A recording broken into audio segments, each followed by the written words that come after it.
Shweta home রেসিপিসে সবাইকে স্বাগত জানিয়ে আজ বানাবো শিম বাটা বা শিম ভর্তা।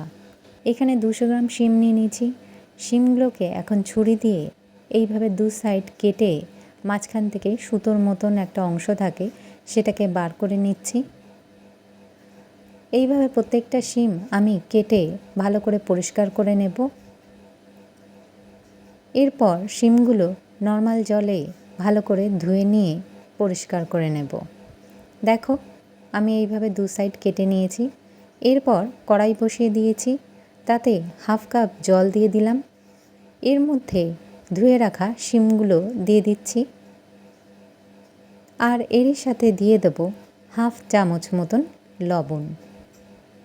এখন শিমগুলোকে ঢেকে 2 থেকে 3 মিনিট মিডিয়াম ফ্লেমে যতক্ষণ না জল শুকিয়ে যায় ততক্ষণ সেদ্ধ করে নেব। ঢাকা সরিয়ে এখন দেখে নিতে হবে। দেখো জলটা শুকিয়ে গেছে।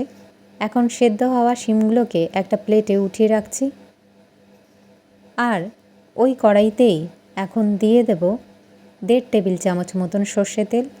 তেলটা একটু গরম হয়ে গেলেই এর মধ্যে দিয়ে দিচ্ছি একটা ফাটিয়ে নেওয়া শুকনো লঙ্কা। শুকনো লঙ্কাটাকে লো ফ্লেমে একটু নেড়েচেড়ে ভেজে নিতে হবে।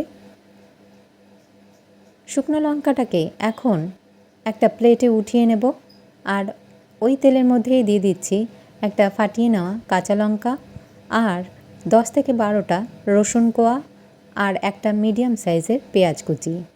ভর্তা বানাতে কিন্তু রসুন কোয়া একটু বেশিই লাগে, এতে ভর্তার স্বাদটা কিন্তু দারুণ আসে। এখন পেঁয়াজ, কাঁচা লঙ্কা আর রসুনটাকে মিডিয়াম ফ্লেমে এইভাবে নেড়েচেড়ে নেব কিছুক্ষণ। হালকা করে ভেজে নিয়ে ফ্লেমটাকে অফ করে দেবো এখন, আর এটাকে ঠান্ডা হতে দেব। এরপর একটা মিক্সিং জার নিয়ে নিচ্ছি।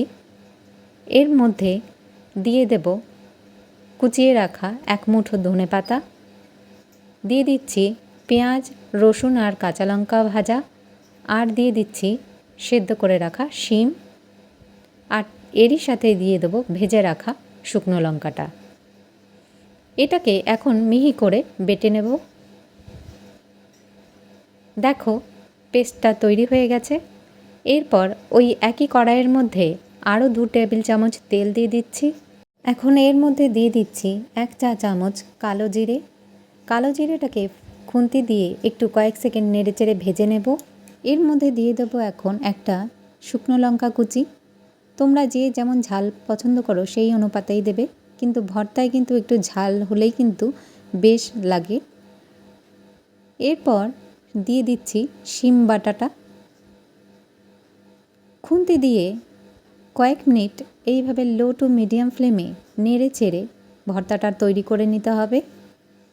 যতক্ষণ না ভর্তাটা শুকিয়ে আসে ততক্ষণ এইভাবেই মাঝে মাঝে খুন্তি দিয়ে কিন্তু নেড়ে চেড়ে নেব। এখন এরই মধ্যে দিয়ে দেব পরিমাণ মতন লবণ আর সামান্য একটু চিনি। চিনিটা অপশনাল, তোমরা পছন্দ না করলে দিও না। এখন এইভাবে বারে বারে খুন্তি দিয়ে নেড়ে চেড়ে ভর্তাটাকে আমি তৈরি করব। এই শিম বাটা বা শিম ভর্তা কিন্তু খেতে কিন্তু গরম ভাতের সাথে দুর্দান্ত লাগে।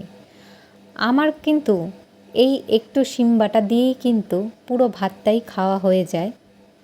আমি বলতে গিয়েও আমার মুখে কিন্তু জল চলে আসছে, এতটাই দারুণ লাগে খেতে। তোমরা অবশ্যই বাড়িতে একবারটা এইভাবে বানিয়ে দেখো, খুবই অসাধারণ খেতে হয়। ভর্তাটা কিন্তু তৈরি। এখন ফ্লেমটাকে অফ করে দিয়ে একটা প্লেটে উঠিয়ে নেব, আর কাঁচা সর্ষের তেল ছড়িয়ে দিয়ে গরম গরম ভাতের সাথে পরিবেশন করব আজকে শিম বাটা বা শিম ভর্তা।